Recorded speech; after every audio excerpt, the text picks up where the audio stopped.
Hello, welcome back, those of you here this morning, and welcome to those of you that are newly arrived. This is the second panel of the first day of ECR Day 2022. So the speakers will present in the order listed on the programme, and Jordan will introduce every speaker before they talk, and then we'll keep the questions for the end, if that's okay.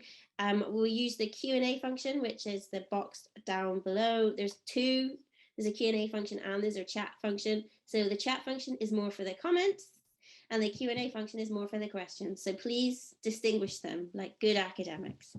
And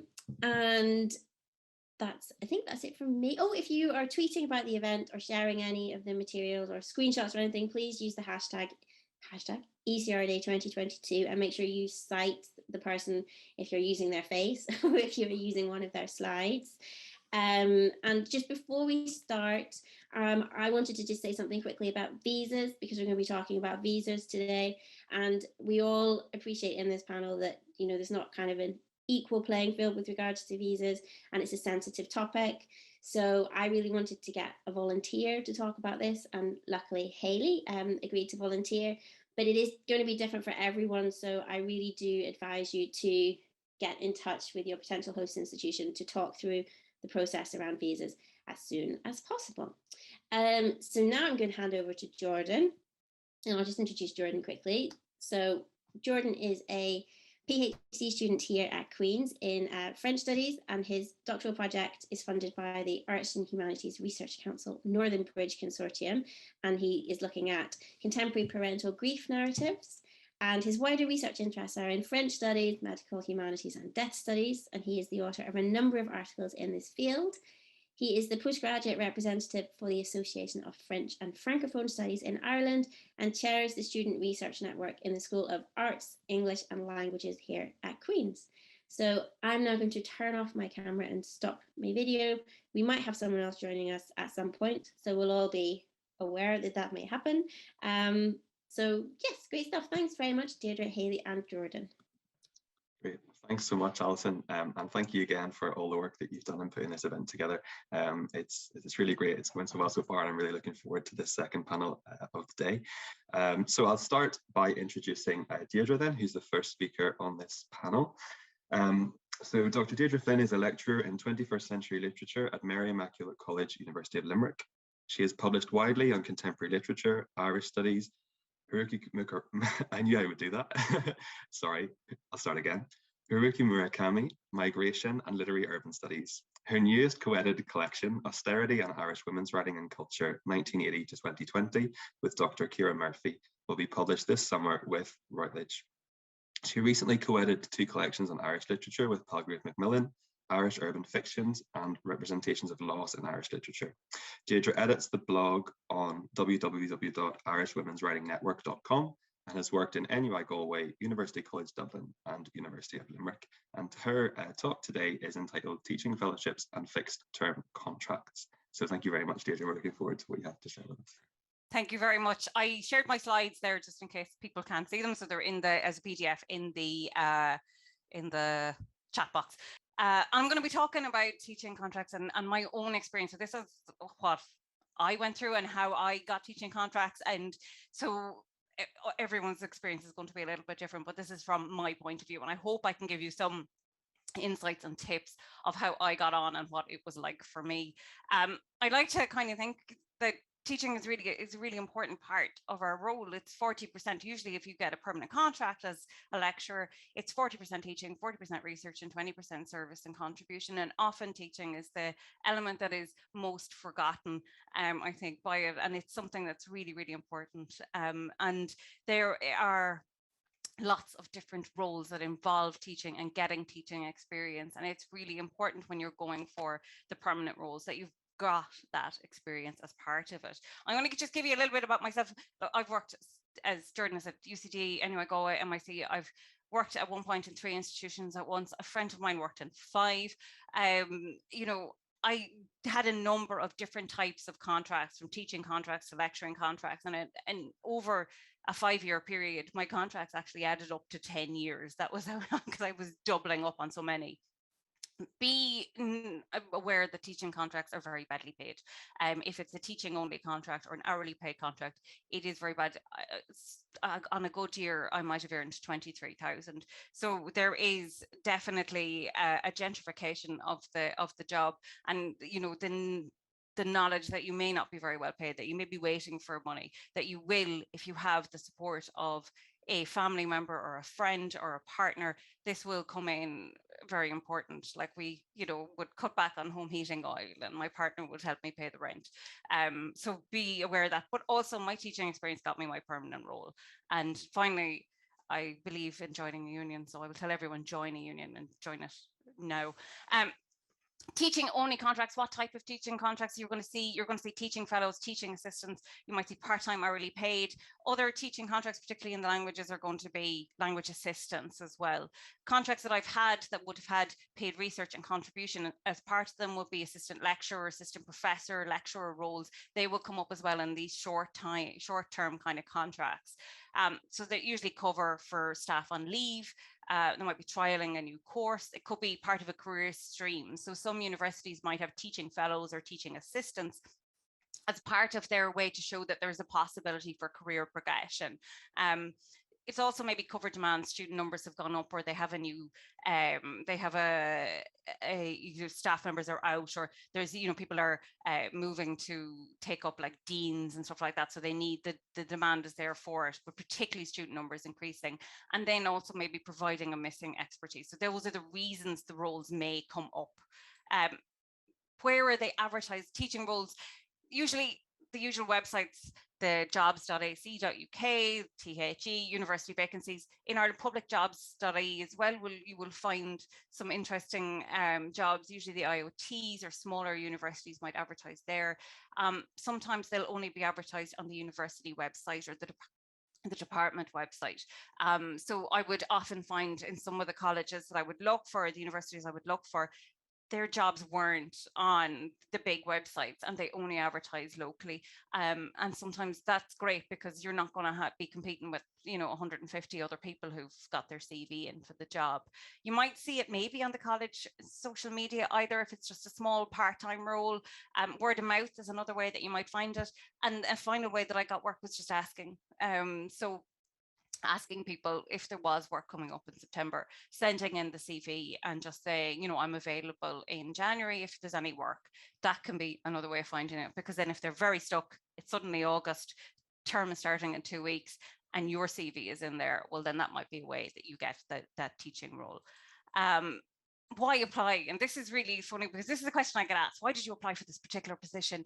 And in your interview, okay, you're going to say these things, which are very valid, which is the experience that you get of large and small group teaching. So when you go for your permanent job or the longer term jobs, you can say, well, I have small and large group teaching. I have taught my research and had research-led teaching or teaching-led research. I've increased my specialism. This is a really good thing to think about.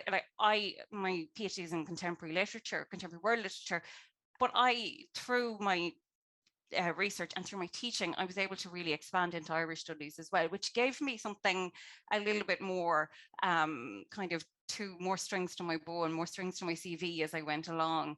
And I think that's really helpful to increase and to expand what your specialism is. It's also the opportunity to get the foot in the door and meet with the big noises in your industry and meet and work in an institution and see how that works.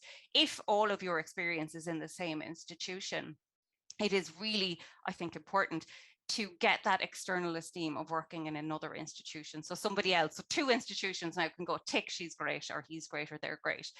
But reason why I applied for any of the jobs I had and any of the jobs I took and the many, many jobs that I was rejected for was that I needed to pay the rent. And so I feel sometimes this idea that you might apply for certain things because suggests that there is a great choice for us to take and leave things as if I had, 5 jobs to choose from. You don't. I did it because I needed to pay the rent. And that was what motivated me a lot of the time, was the need to have money in my pocket. So I want to talk about applying the interview, and I'm going to talk about managing the workload then afterwards. So applying and what they want when you apply for these roles, particularly if they are short-term teaching or lecturing roles that include research as part of it, is that you can teach and that you have taught. So you want to highlight your teaching experience. You want to say in it, I've taught classes from, small seminars of 5 to 10 people to large group survey classes with, 150 students in it. Even if you've done one lecture to 200 students, well, that's large group teaching. Even if you've done one seminar to 10 students, that's small group teaching, to show that. To say that you've done undergrad and postgrad, because they're probably going to ask you to do that. They'll probably ask you about module design and coordination as well, and they want to show, can you do that? Have you designed a module?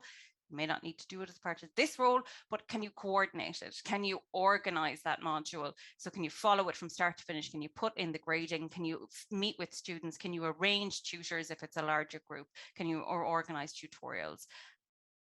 More recently, this is going to come into it, but online, synchronous or asynchronous, have you done that kind of work? You probably have. Highlight that entirely if you've been able to do online teaching, if you know how to use VLEs, blended learning, if you have any of those kind of skills, those are really coming to the fore, is very important. So making sure that you're aware and thinking about all of those things. You may have got them as an under or as postgrad as part of your PhD. So making sure that you're ticking those down the list as you go. When you look at the job advert, there's going to be, the selection criteria is going to be mandatory and desirable.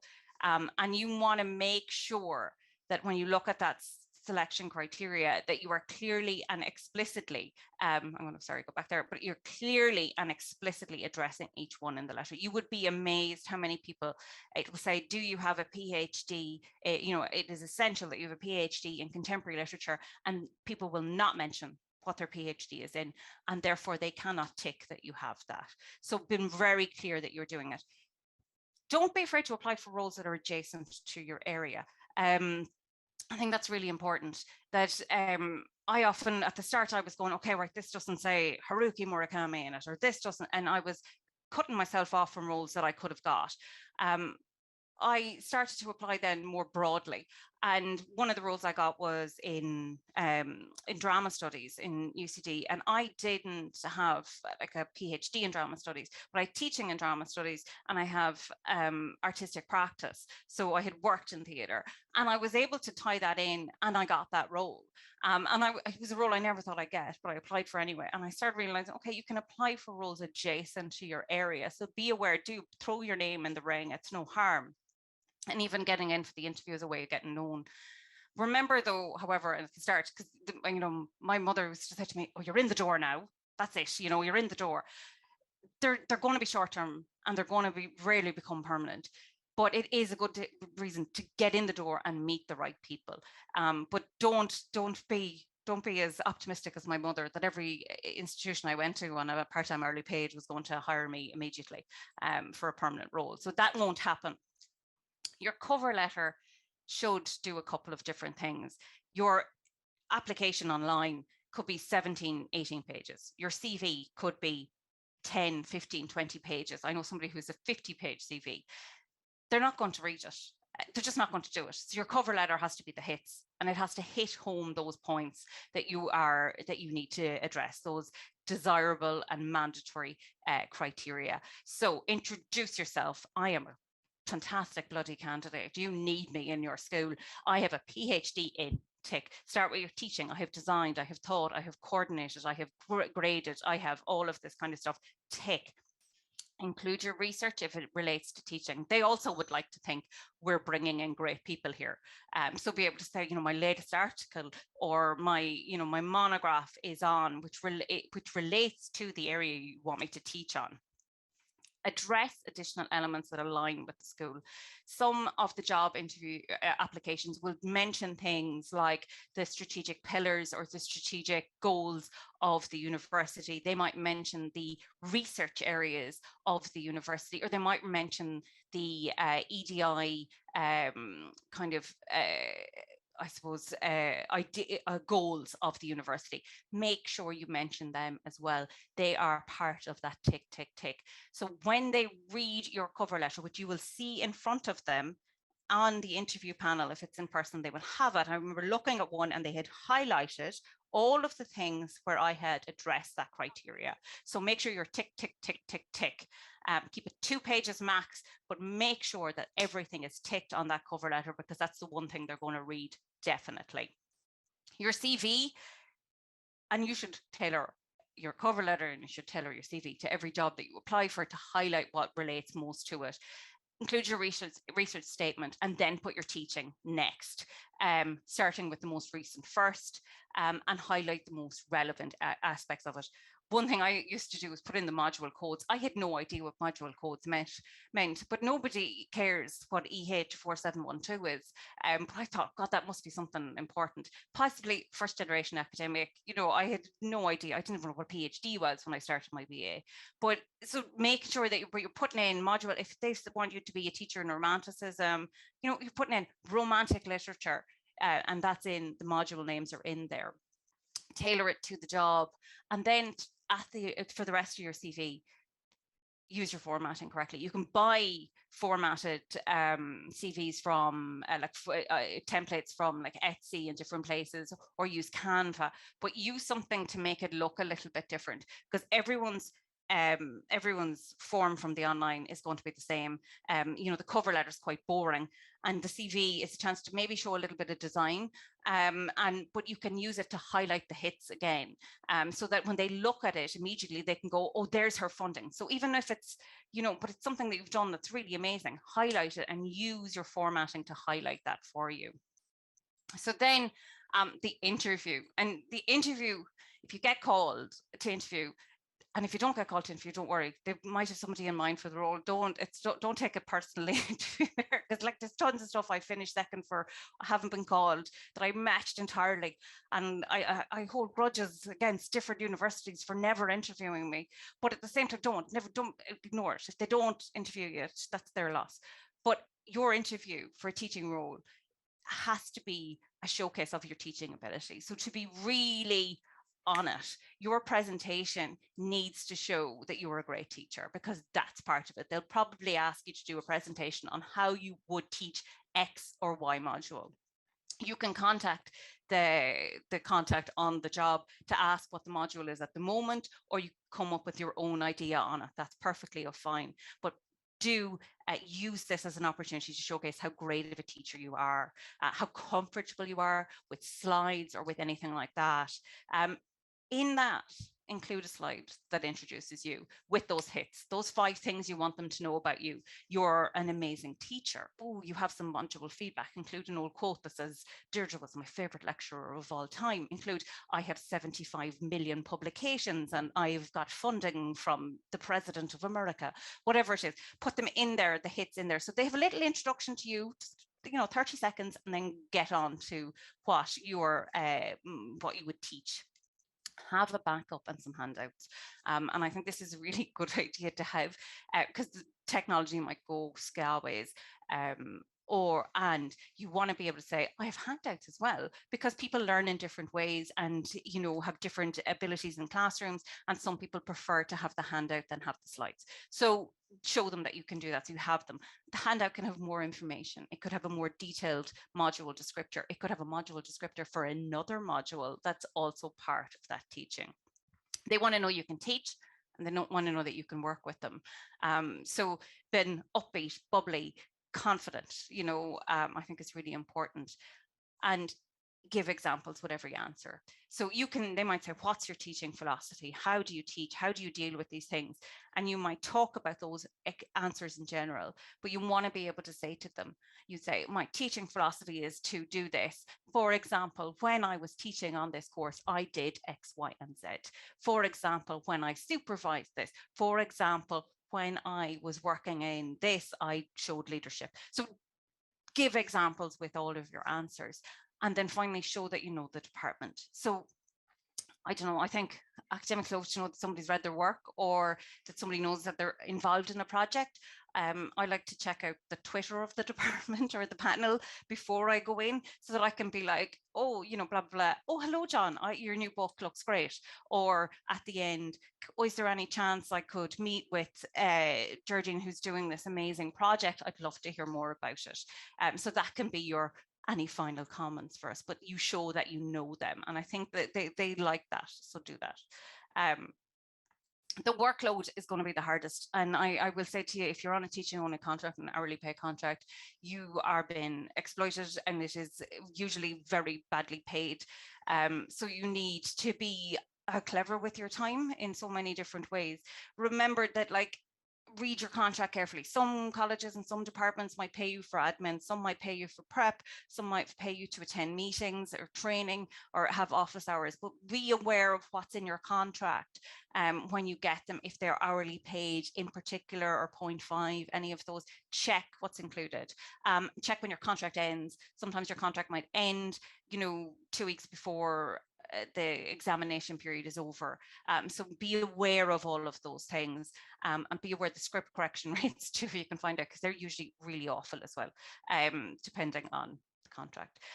So as a result of that, be careful with your time, and be, I suppose, strategic with it. So ask if, for example, you can change, adapt any of the texts or the assignments to suit something that you've done before. Take any resources they give you.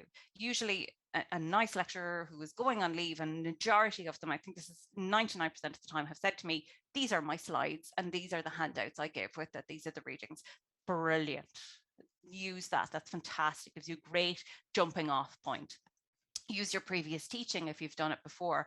I think I have slides from everything from Dryden's MacFlecknoe to like Kevin Barry. So, you know, but use your previous teaching if you can. One thing you can do, and then you can talk about it, is teaching-led research or research-led teaching. So to use your research in the classroom, or use a text you're working on, so that you can actually then do both with it. So you might be saying, God, I'm writing an article about Melatu Okri's Under the Awning, so I'm going to teach that in the class, and that'll help me tease out some of the ideas for that article that I'm writing about. So you're kind of doubling up. In the classroom, there are ways as well that you can, I suppose, help yourself.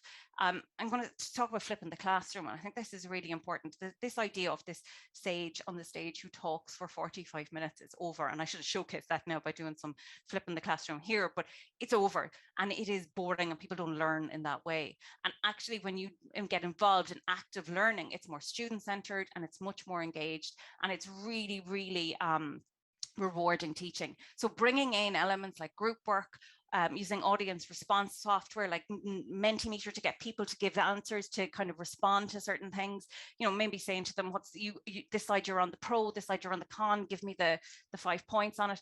Post-its are brilliant. So you give them post-its to respond to, say, for example, one of the things I would have done was when we had ideas around essay questions, I'd get some of them to work. I'd put a couple of keywords maybe on the table, and then I'd get a couple of groups to work on each question. So one group was on question 1, one group's on question 2, one group's on question 3. What text would you use? What theories would you use? You know, what areas would you use under that? And getting them to do that's great. Think, pair and share, word clouds, case studies. Get them to prepare to engage when they come into the classroom. Okay, you're going to have to do some of the traditional lecturing, but you want to mix it up. And it means then that it's a different type of prep for you, that you're not going to prep, you know, 6,000 words to talk for that hour. You're going to really engage them in the work because you know the material and you want them to engage with it. So be aware of that. Think as well about the assessment, continuous assessment, but not too much. You don't want to constantly, particularly if you have large class, be constantly assessing and having a huge amount of things to correct. So include maybe some low stakes elements if you can, like pass fail components, where they have to maybe, they have to summarize a secondary reading, where they have to provide something. Small low stakes are good as well, and that pass fail is really helpful, and they will be really thankful of a pass fail element too. So those kind of things, to supply questions for a class could be a pass fail component. So think about measuring that, and there's more I could talk to you about on that, but there's not enough time. Extras is kind of my final thing, is about asking. So when you get in there, use it for that opportunity. So ask them if they can support you. I went to one university when I was there. I had got an opportunity to speak at a conference abroad. I couldn't, like, there was no way I could afford it. I couldn't afford the bus, like, but I asked if they could support it, and they had a fund in the department and were able to give me money towards the conference. So do ask what they can support. Ask to meet with staff. If there are some people that you really admire in that department or that school or that, you know, that college, ask if you can meet with them. I asked to meet with some actually asked to meet with me, but really worked with me and said, okay, this is how you get the monograph. This is how you do this. It's fantastic. Another thing I asked was if I could design a new module. So I was on a 0.5 teaching contract in UCD, which is, you know, 2.5 days a week.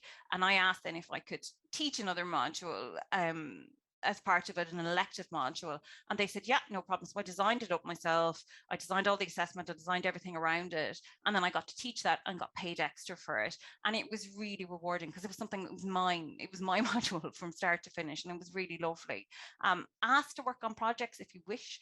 Some of them, if you're 0.5, they'll incorporate that. If you're hourly, you know, if you can get paid for it, but to ask to work on any of the projects if there's something that you're really interested in. I was interested in some EDI work and they allowed me to work on some projects with that.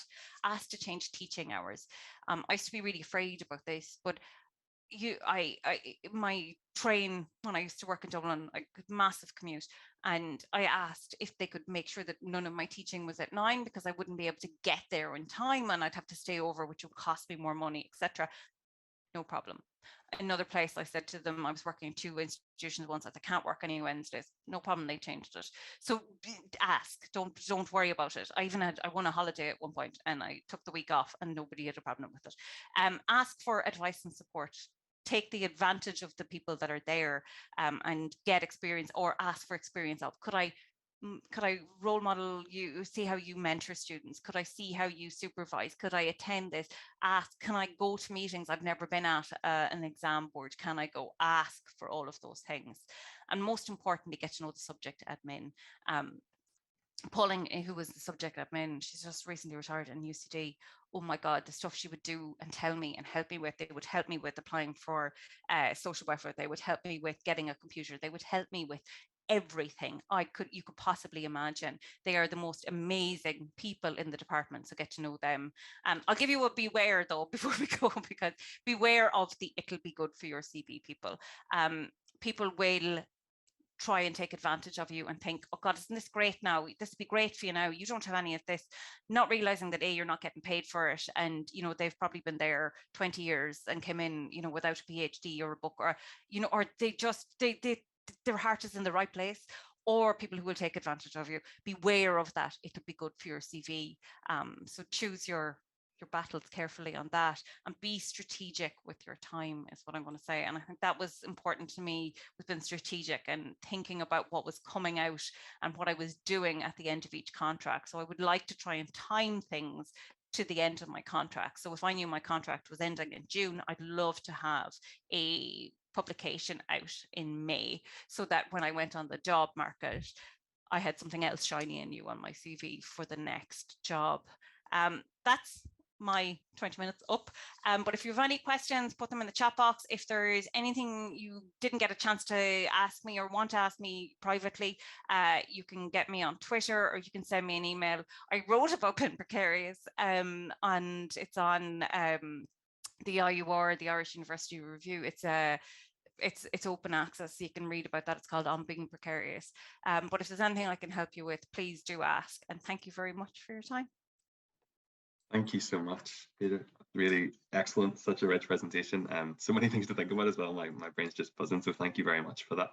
And we'll just keep our questions to the end if that's okay. So please feel free, if there are things in your mind as there are in mine, to just add them to the Q&A box at the bottom of the screen there. My name is Peter Stevenson. I'm the my official job title is the Arts, Humanities and Social Sciences Research Development Manager at Queen's University Belfast. And I'll talk to you a little bit about what that means in terms of my role, and I suppose more generally what that implies for other people. and just kind of touch on some of the key aspects of looking for funding for early career researchers at kind of people like yourselves at this stage. So who are we? How can we help? Unfortunately, this presentation is mainly tailored to Queen's staff, but you know it does transfer across, hopefully. So myself and my colleague Sarah Jane, we work in what's known as the Research and Enterprise Directorate at Queen's, and specifically within the research development team. And the directorate is structured in such a way as to provide kind of, I suppose, holistic support across all aspects of applying for, managing, and operating research funding. So right through from contracts to impact, finance, all of the different aspects of the research landscape, if you like. So what do? We provide strategic support and oversight of research funding opportunities, facilitating cross-disciplinary research. That's our mission statement. And what that means is all of these things. So we work with people to identify and promote specific funding opportunities. We provide support and guidance. We organize events. We attend events such as this. We promote multidisciplinary and cross-disciplinary research networking. We coordinate large-scale bids, engage with funding organizations, with other key stakeholders. All of these things ultimately to one end, which is to help you get funding for your research and for your time. So, whatever it is that's necessary for a specific individual at their career stage in terms of their needs, this is what we're here for, is to kind of provide that support. So for most of you, you'll have done your PhD now, and you're wondering what happens next. For some of you, your goal will be to secure an academic post. For others, you may want to change your field. You might be completely done with your research topic and want to move on. Some of you may want to kind of advance your research forward and start to kind of really establish yourself as an expert in your field. Some of you may want to go and work in Sainsbury's. Whatever it is that's right for you, there are people out there to help you kind of find the right pathway, because it can seem quite daunting in terms of wondering what happens next. For most people, there are broadly two options. I'll not go into too much detail on these, but they have been mentioned already. So the first is fellowships, and we generally conceive of fellowships as an investment in a person. For many of you, they're the right route to funding. They're about your career development, about establishing yourself as a future research leader, or as a kind of up and coming academic in your field, or kind of building your own career. They are, broadly speaking, and a lot of this is broadly geared towards a program of research, training, and the signifies the things that are unique to you, to your individual career, to your specific pathway that you're aiming for. Generally, early career researchers are for people without an existing post, or early career research fellowships, sorry, are for people without an existing post, particularly in the humanities, social sciences. And there are limited opportunities for these, whether those are limited by the funders, by your eligibility as an early career researcher, or by the host institution. There are limited opportunities, but certainly, the advice we provide is that you should take advantage of what's out there when you can. The other side of it, I suppose, is to think about projects. So projects broadly, we conceive of as an investment in a question. So an idea, a theory, a concept, and they're much less about the individuals and more about finding out the answers essentially to that question. So reflecting that there is limited scope for training and development within project funding, although certainly for early career researchers involved, there's an expectation that you are given those opportunities and provided with opportunities to develop your own career pathway in service to the question, if you like. They tend to be much more open to applicants across the broad remit, and there are lots of opportunities for staff to apply for project funding. Certainly more opportunity than fellowships. And also, I suppose with project funding, you know, they do open up another pathway, which has been mentioned, which is around, you know, working with someone who is an established academic, potentially as a postdoctoral researcher on someone else's grant, or as a research fellow as part of someone else's project, as part of a wider team. So there's a little bit less opportunity for leadership, certainly within project funding, but they do give you that kind of foot in the door, if you like. And, you know, hopefully once you're working on a project, you then have the opportunity to apply for fellowships and or posts as they come available at the host institution. So that sounds really nice and straightforward until you start to look at the funding landscape and you realize it's a horror show. This is not the funding landscape, thankfully. This is the NASA procurement process for jets, I think it is. But it gives you a sense of what you might be facing when you come to, you know, okay, great, I'm going to get a fellowship. Where do I start? The good news is that you know, almost every institution in the UK and beyond will have someone equivalent to myself or to the team I work within, whose job it is to help you cut through that noise and to find the right pathway for yourself. So, you know, the most obvious way to find out where the funding opportunities are on funder websites, which is great if you know who the funders are. If you don't, then that's really where we come in. There is a service known as Research Professional, which I believe every single institution in the UK and a large number of worldwide institutions subscribe to. And it is a global database of funding opportunities that you can access. You can look at university websites, but I suppose, you know, particularly when you're starting out, a really, really great resource is to speak to your colleagues, speak to your peers, speak to people who are kind of a few years along the pathway, attend events like this and find out, you know, who's doing what and where those opportunities lie and what other people did. Also, a number of newsletters exist out there, you know, provided by universities. The one I've put up here on the screen is the LSE, the London School of Economics research briefing. I subscribe to that. Anyone can access it. They send out lots and lots of information on a very regular basis.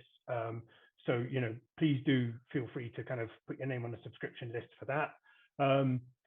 Lots of institutions, again, our team makes use of Twitter quite regularly to promote and highlight opportunities and to engage with staff. So, you know, get onto the lists, make use of social media to follow different institutions.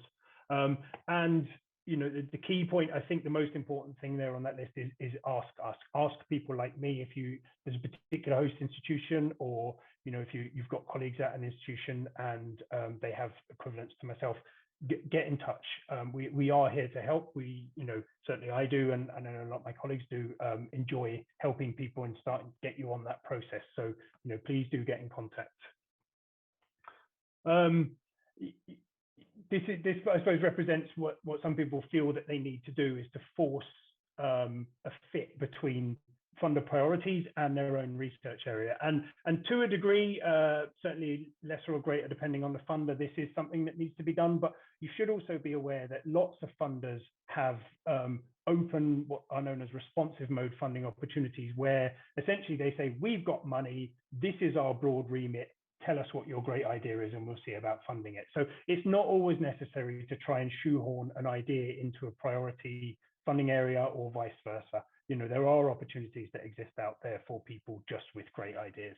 And particularly a lot of early career fellowships are structured in this way, where, you know, there's a very broad disciplinary remit of a funder and they'll accept topics within that remit. As I mentioned, most institutions have web pages that kind of distill some of that information down, help cut through the noise. This is the Queen's one. This is unfortunately restricted to Queen's staff only, but as I say, there are lots of other institutions that have open websites. So a quick search for funding opportunity web pages will reveal some of that information for you. This is, we do actually provide some public information.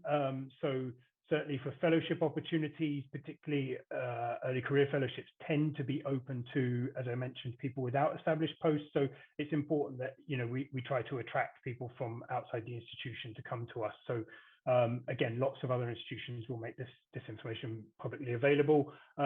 This link here will take you through to a newsletter, which sets out some funder expectations around fellowships, but also provides information on key opportunities. And just to give you an example, there's a big long list of about 35, I think, opportunities for applicants within humanities and social sciences for fellowships that's accessible at that link. So do feel free to make use of that and share it around your colleagues as appropriate. One of the things that we do at Queen's, and certainly that other funders do or other institutions do, is provide kind of dedicated support mechanisms for both applicants and award holders. So we launched a number of years ago Queen's Fellowship Academy, which provides kind of a university-wide support infrastructure for fellowship award holders, but also fellowship applicants. So we offer training opportunities, leadership development opportunities, the seed funding accessible through the academy, and also networking, for instance, across and between different award holders across disciplines.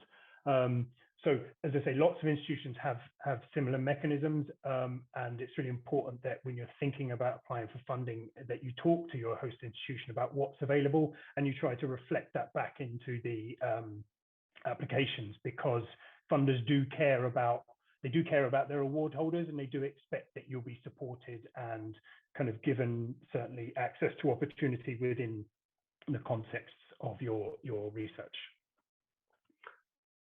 We have a number of dedicated support mechanisms. Again, this is just an indication of the types of things that are available and that will be available across different institutions.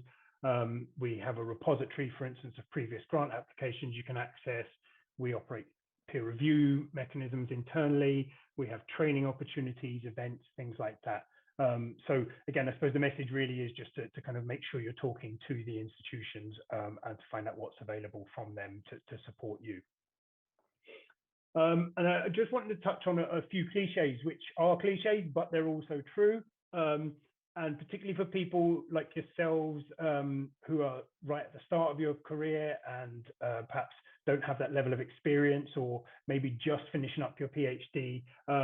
And the most important thing I would say is to start now. Don't wait until your PhD has finished and then think, okay, now what am I going to do next? Most funding opportunities or funding calls will have a lead-in time of a number of months. So for instance, with the research councils, UK research councils, you're talking approximately 9 months from submission to decision. Or submission to start date, potentially, sometimes it can be up to a year. So with that in mind, if you're thinking of doing something in September, if you'd like to start a fellowship in September, you are already kind of 4 or 5 months too late to start that this year. So don't wait for calls to open, start preparing now, start those conversations early, and you know, go with it there. Ask for help. I've said it a number of times, but really, you know, there are people like me, there are your colleagues, your peers. We are there to help. The only bad questions are the ones you don't ask. So please do ask us at any stage for the type of help you may feel you need. Read the guidance. Always read the guidance. And once you've read it, read it again. The funders take a lot of time preparing their guidance, drafting it, making sure it's very clear, making sure it sets out the expectations of particular funding calls. They don't hide information in their funding calls or in their funding guidance. There isn't really a subtext. If they say they want something, then that's what they want. And it's really important to not assume that you know what the funder wants, but to make sure you're actually reflecting back the information that they provide in their guidance. Certainly consider your audience, think about who you're writing for, think about what they want, what are the types of, or what sort of information are they looking for. Really, really important one, this, your research to you is potentially the most important thing in the world. To a funder or to a reviewer, it's one of many things that they will be looking at any particular moment in time. So it's really important to think about the so what question. What is it about your research in particular that makes it worthy of funding, that makes it better than the other ones? If you assume everyone's got a great idea, everyone's got the perfect methodology and the right level of outputs, and it's the right person to do the work, you need to think about what is it that makes your proposal, your idea stand out, and to then make sure you reflect that in your grant applications. Do proofread your applications. please read them. If particularly if English isn't your native language, get someone else to read it for you. The more eyes you have on a proposal, the better it is. Panels and reviewers hate mistakes, and the eagle-eyed amongst you may have spotted the intentional mistake in this thing as well. It's very easy to do, but please make sure that you proofread your applications. And the last thing is not to be put off. Do try and try again. Every person on this call, every established academic will have a catalogue of unsuccessful grant applications.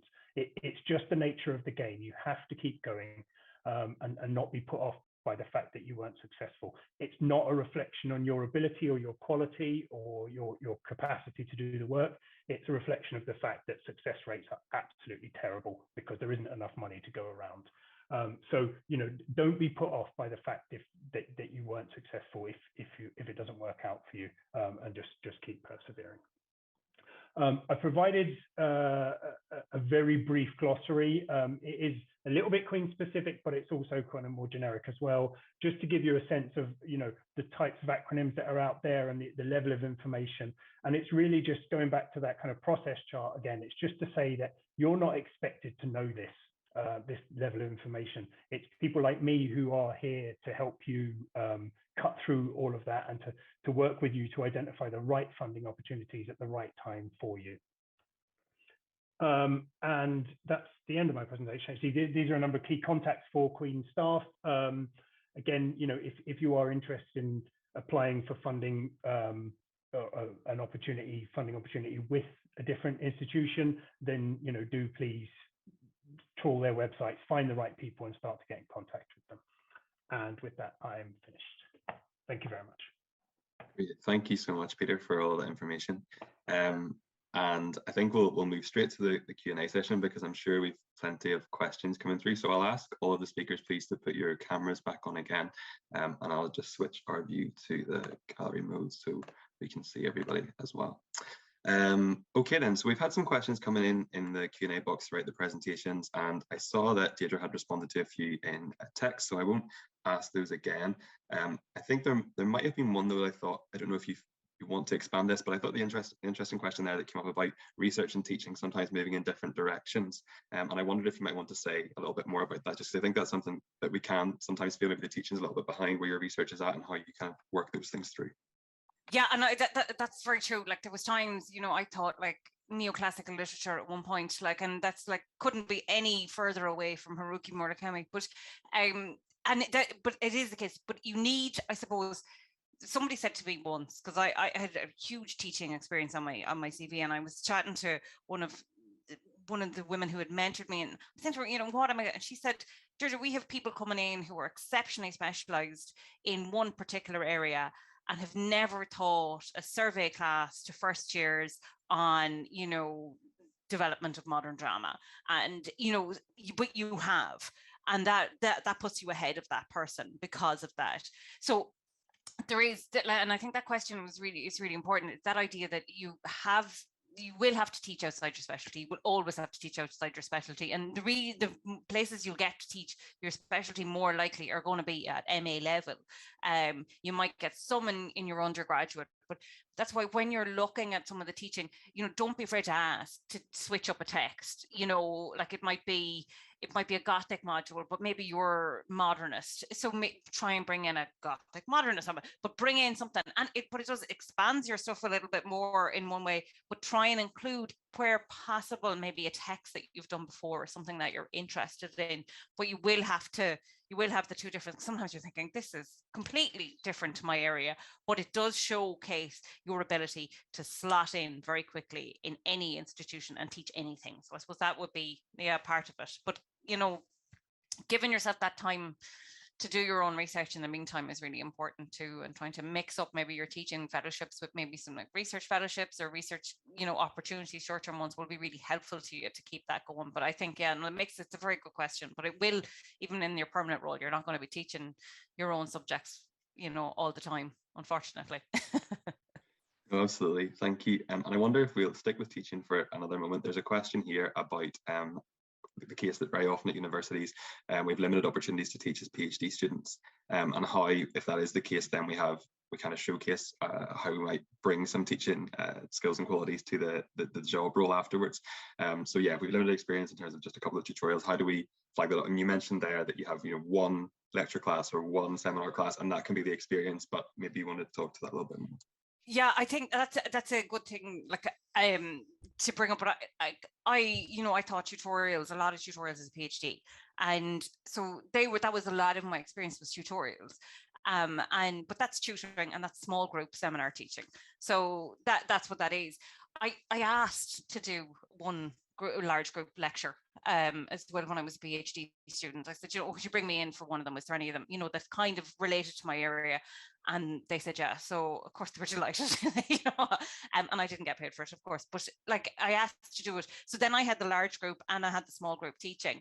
And for the tutorials, I coordinated my tutorials for the entire time that I was doing them. So I worked with somebody, so that's my team teaching. So I worked with the lecturer on the module. I coordinated how my tutorials would be. I decided what material was going to be in those tutorials every week. I designed the assessment in those tutorials, or how we would assess people in the tutorials. So that's what you're doing. So you are doing that, and a small bit of that is exactly what got me on down the line to do the teaching. So use it and talk about it in the way we always kind of go, oh, it's just a tutorial, but actually no, that's teaching, and that's really important. And do ask if you can do a large group class if there's possible, or you know, even if they bring you in to do like a research methodologies with MA students or thought programs, brilliant. You know, that's another bit of teaching that you've been invited in to do.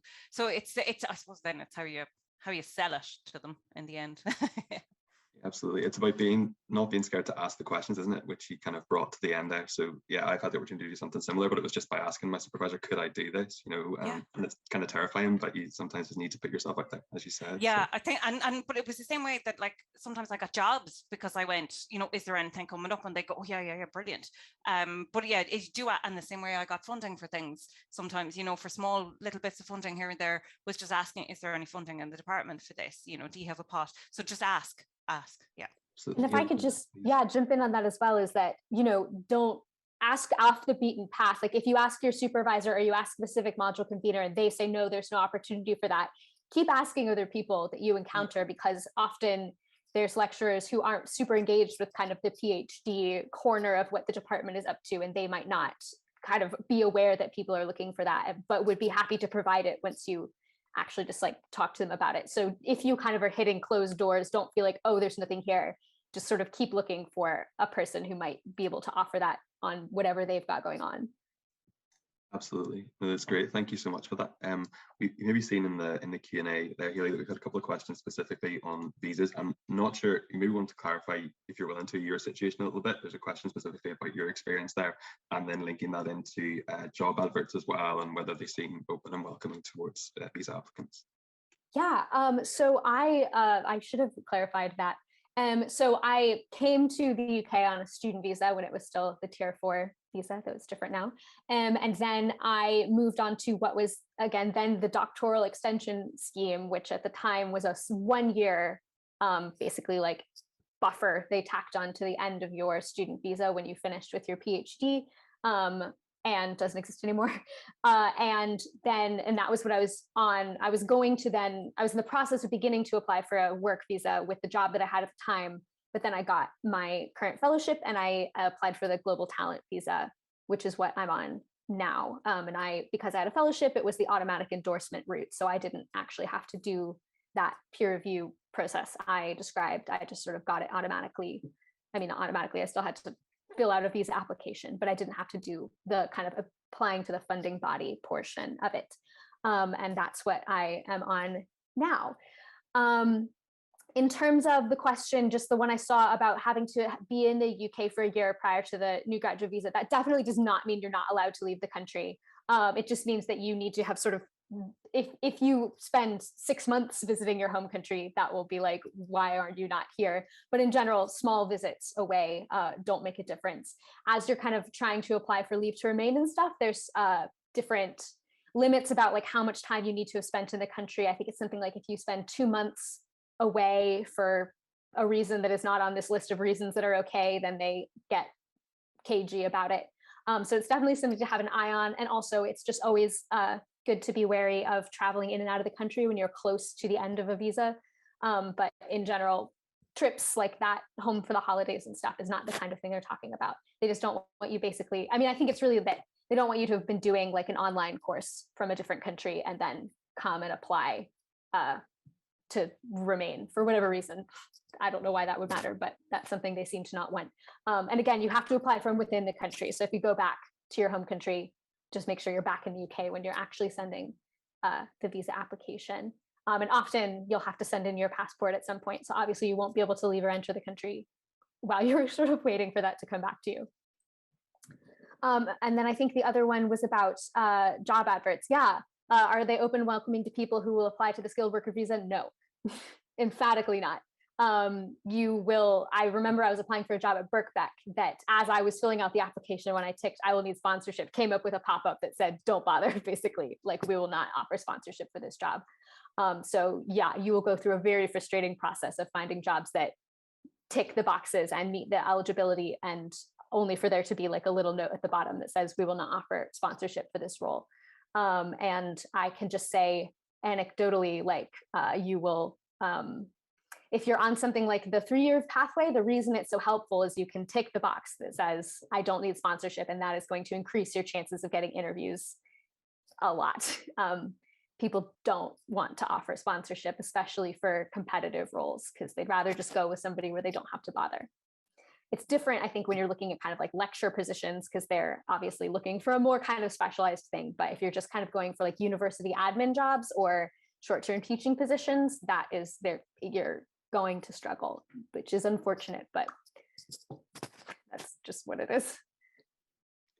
Thank you for that. Thank you so much for sharing all of that. Sorry, I've just lost my place. Yeah, so there's a question, we're coming back around. Sorry, Peter, you want to jump in? Apologies. Yeah, so just on the visa question, and again, like Hayley, I'm no lawyer, but certainly, again, just speaking from Queen's perspective, but I think it's reflected across all UK universities. The rules are complex, they change all the time, and universities are at a lot of risk of getting it wrong, because if something happens, if someone breaks the rules, it's the university that's held responsible.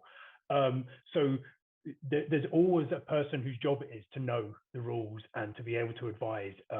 And so, you know, getting in contact with the HR department, or as they're called at Queen's, People and Culture, and asking to speak to the visa specialist is the best thing to do, because there's someone like me with grant applications. There's someone whose job it is to know the ins and outs of this, and they are experts. So get in touch with them and speak to them about, you know, your particular situation. They'll be able to give you the right advice at the right time, because things change a lot and change regularly. And so, you know, we could give advice based on what we know now, but it might not be valid next week. So, you know, that would be the thing, is to get in touch with the HR department and ask to speak to their visa person, because they are out there. And your student services will probably have, like your sort of international students, yeah, whatever it's called, will have a visa person as well, who will be as informed as anyone can be about the constantly changing regulations.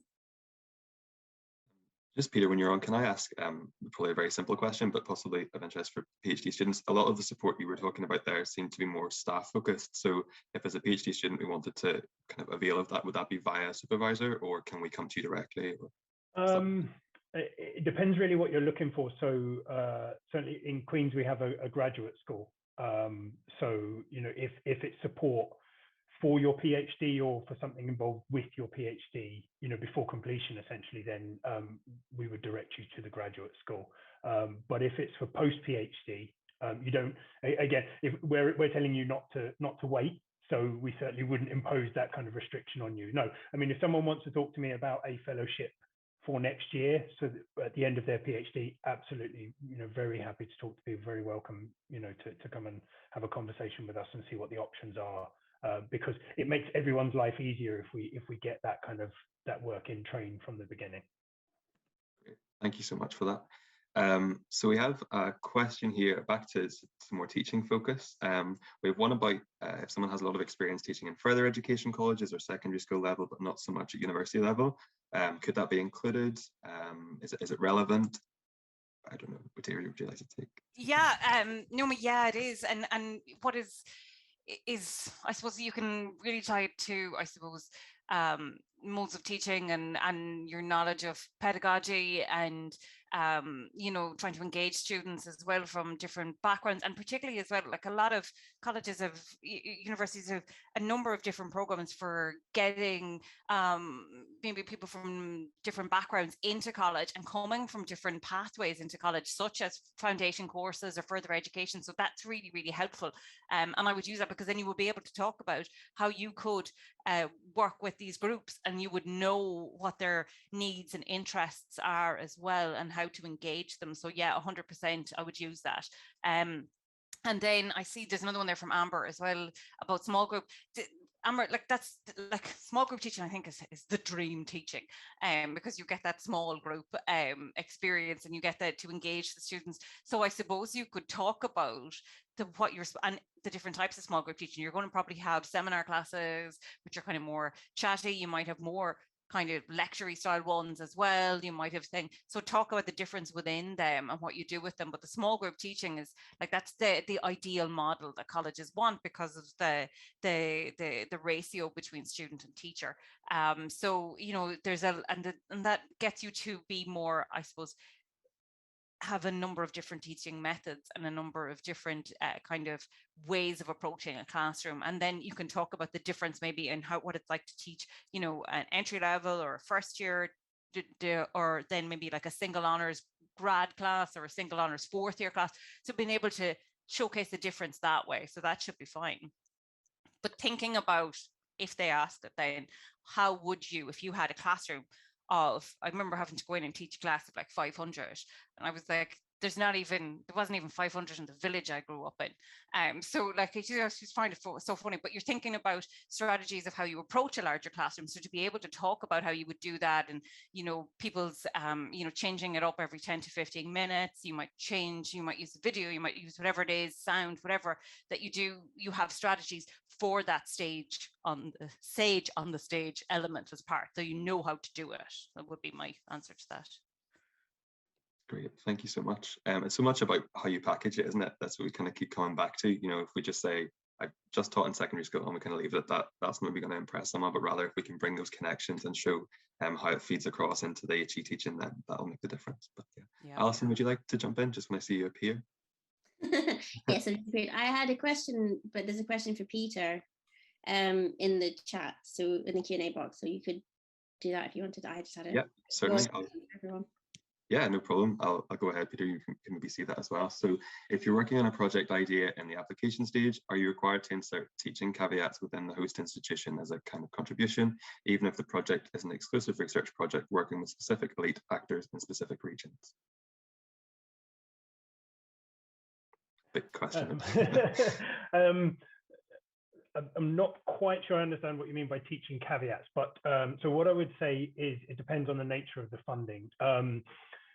Generally, if you're undertaking a fellowship, so if you're applying for a fellowship, the restriction is actually generally put by the funder on the institution. So research fellowships are for you as individuals to undertake your own research agenda, not to supplement or provide a supplementary teaching resource for the university. So often the funder may put in a limit that says, you know, you can't teach more than 6 hours a week. And that's actually to protect you as an individual, to stop the university saying, oh, great, we've got another member of staff, we're going to make them do all these modules and they can fit their research in around our teaching commitment.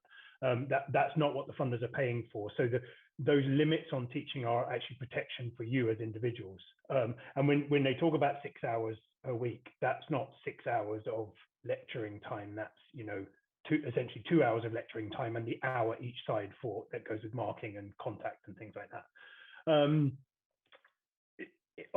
So it's generally up to you as an individual within the context of a fellowship, whether you want to do that teaching, whether you want to avail of that kind of opportunity. It may not be feasible throughout the duration of the fellowship, but there may come a point where the research workload kind of lessens a little bit and you'd like to gain a bit of that experience thinking about the post that comes afterwards.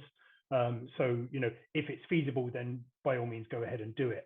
It's slightly more different with a project grant. So if, for instance, you're named as a postdoc on a project grant, you're not really expected, or I wouldn't say permitted, but, you know, generally teaching would be unusual for a postdoc on a project grant, because